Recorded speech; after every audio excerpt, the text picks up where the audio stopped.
South India shopping mall the wedding Mantra సరికొత్త wedding collection south India shopping mall. 1977లో Babu cinema release అయిన తర్వాత బాగా రికార్డ్స్ బాగా కలెక్షన్లు వచ్చాయి.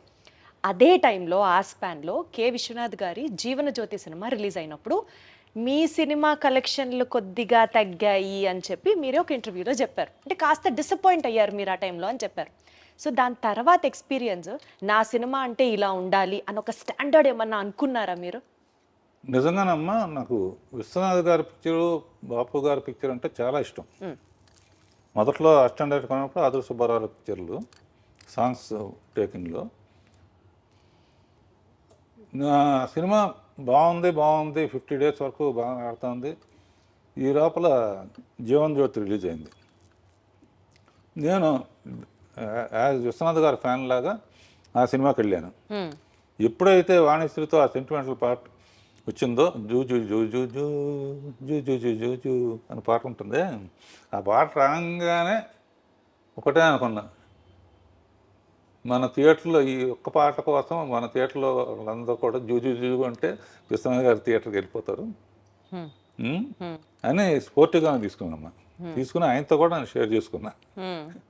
ఎందుకంటే అప్పటి నుంచి ఆయన అసలు ఫ్యామిలీను ఇళ్ళు ఇయ్యే తప్ప, నేనేం కులుమన వెళ్ళి అక్కడికి వెళ్ళి ఇక్కడికి వెళ్ళి ఆయనలాగా తీయాలనుకునేవాడు. కానీ మళ్ళీ నెక్స్ట్ పిక్చర్కి మళ్ళీ కాశ్మీర్ అని ఇదని అదని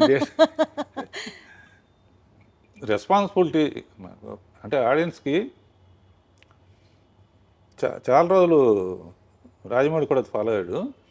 ఒక పెద్ద పిక్చర్ తీస్తే నెక్స్ట్ ఒక చిన్న పిక్చర్ తీసేవాడిని. అవును, బాబు తర్వాత జ్యోతి తీశాను, అడవిరాముడి తర్వాత కల్పన తీశాను.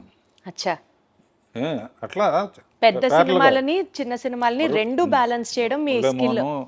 జయసుధ ఇట్లా చేసుకుంటా ఉంటే అడ్వాంటేజ్ ఏంటంటే, చాలా రోజులు రాజమౌళి ఫాలో అయ్యాడు. కానీ వన్స్ మగధీరాను బాహుబలి అయిన తర్వాత ఇక అతని చేతుల్లో లేదు. తెచ్చినట్టు ఇంకా పెద్ద సినిమా తీయాల్సింది. అంటే ప్రత్యేకంగా దాని వెనకాల రీజన్ ఏంటి? ఒక పెద్ద సినిమా, ఒక చిన్న సినిమా. అంటే చిన్న సినిమా అప్పుడు రాఘవేంద్రరావు సినిమా అంటారు, పెద్ద సినిమా అన్నప్పుడు ఆ పేరు ఉంటుంది. అంటే హీరో పేరు ఉంటుంది తప్పని కదా నేను చెప్పేది. మెయిన్గా అంటే రాఘవేంద్రరావు సినిమా చూడాలి, లేకపోతే దాసరి నారాయణరావు సినిమా చూడాలి. ఇప్పుడు ఏంటంటే రాజమౌళి సినిమా చూడాలి, సుకుమార్ సినిమా చూడాలి అన్నీ. అందరూ మీ స్టైల్ ఆఫ్ ఫిల్మ్ మేకింగ్లో రాఘవేంద్రరావు గారు ఒక గ్రాండియర్ ఉంటుంది. ఒక విజువల్ స్టోరీ టెల్లింగ్ని మీరు అద్భుతంగా విజువల్స్ రూపంలో కానీ ఫ్రేమ్ సెట్ చేయడంలో కానీ మీ మార్క్ మీదే. అదే ఇందాక మీరు అన్నట్లు పెద్ద సినిమా అయినా అద్భుతంగా ఉంటుంది, చిన్న సినిమా అయినా వివత్సంగా ఉంటుంది. ఆ ఎక్స్పర్టైజ్ మీకు సాధ్యం అంతే. నేను నిన్న క్వశ్చన్ అడుగుతాను.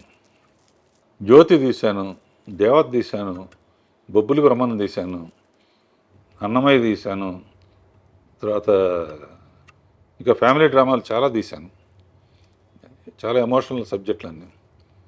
ఇన్ని సినిమాలు తీసి దాని గురించి మాట్లాడితే రాఘవేంద్రరావు పాటలు బాగా తీస్తారంటారు. కారణం ఏంటి నువ్వు చెప్పాలి. అడు చూపిస్తావా?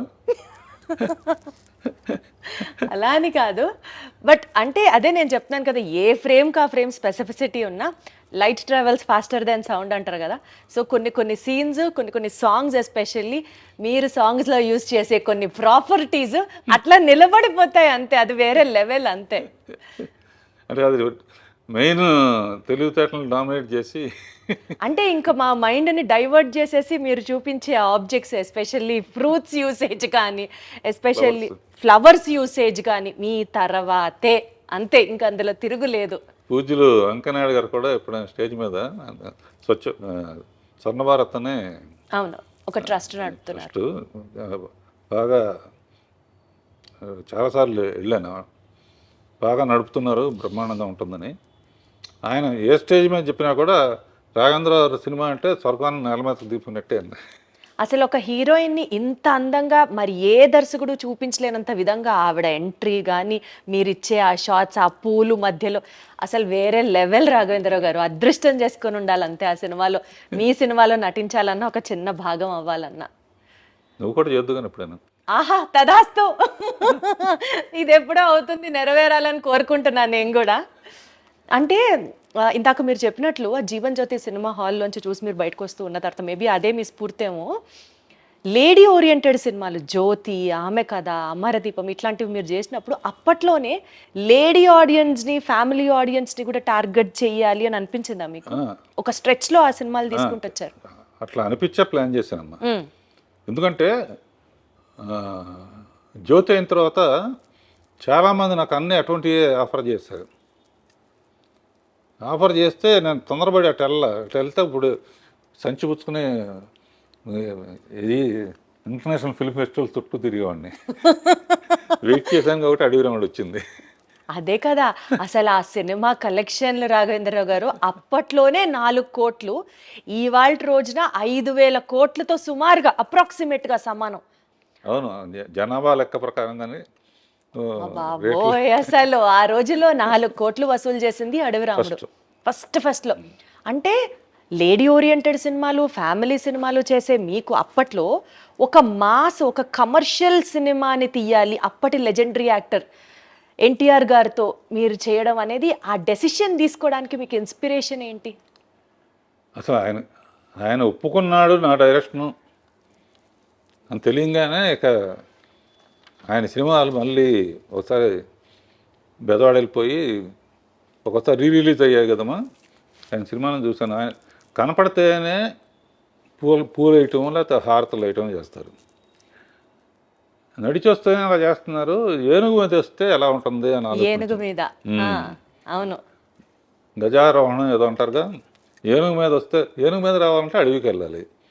అడవికి వెళ్ళాలంటే వాడు టార్జాన్ అయి ఉండాలి. టార్జాన్కి సూట్ అవ్వదు.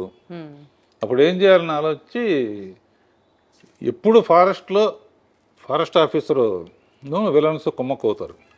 ఈ సిన్సియర్ ఆఫీసర్గా ముందే ఆఫీసర్గా వెళ్తే డ్యూయట్లకి రొమాన్స్కి ఛాన్స్ ఉండదు. ఎన్ని ఆలోచించారు అసలు. అందునే ఫస్ట్ ఎన్ని స్టడీ చేయడానికని మామూలు మనిషిగా వచ్చి అక్కడున్న ట్రైబల్స్ని వాళ్ళ గొప్పతనం చెబుతూ కొన్ని రోజులు అయిన తర్వాత నాకు భయం వేస్తున్నాను. అప్పటికి రామారావు కృష్ణుడి ఫోటోలు కానీ రాముడి ఫోటోలు కానీ ఇళ్లలో పెట్టుకునేవాళ్ళు. ఈ పిక్చర్ మనకు ఆడకపోతే ఇక మన కెరీర్ ఏమైపోతుందన్న టెన్షన్తో కృషి ఉంటే మనుషులు దృష్టిలో అవుతారనే పాట క్రియేట్ చేసి మీరేం తక్కువ వాళ్ళు కాదు అని చెప్పి, గొప్ప అని చెప్పి ఏకలవ్యుడు, వాల్మీకి, రాముడిది నా కోరిక ఏంటంటే ఈ సినిమా ఆడితే సంతోషం, ఆడకపోతే మళ్ళీ ఆయన్ని చూసేది అది. సరే, రాముడు ఎట్లా ఉంటాడో మనకు తెలియదు, ఆయనలాగానే ఉంటాడు. చాలామంది అంటారు నిజంగా రాముడు ప్రత్యక్షమైనా కూడా నువ్వు కాదులే అంటారు. అంత బ్రాండ్ ఉంది దానికి, కృష్ణుడు కానీ రాముడు కానీ. నా కోరిక ఏంటంటే లాస్ట్ షాట్ రాముడుగా చూడాలని మనసులో అనుకుని ఆ షాట్ లాస్ట్లో తీసి ఆ శబరి చేసే యాక్షన్ యాక్ట్ చేసి చూపించి కాళ్ళకి నమస్కారం. జన్మదినమేది అనుకున్నాను. ఆయన కారు ఎత్తెత్తు ఫస్ట్ టైం అవుట్డోర్కి వచ్చారమ్మా ఆయన. అంతకుముందు అంతా గిండి ఊరు అటు వచ్చేవారు కాదు. It is green memory in my life brother అన్నారు. అట్లా నన్ను చాలా ప్రేమగా చూసుకున్నారు. తర్వాత ఆయనతో 12 సినిమాలు చేశాను. 12లో 9-10 హిట్లే. అసలు హిట్ కాందేది సార్.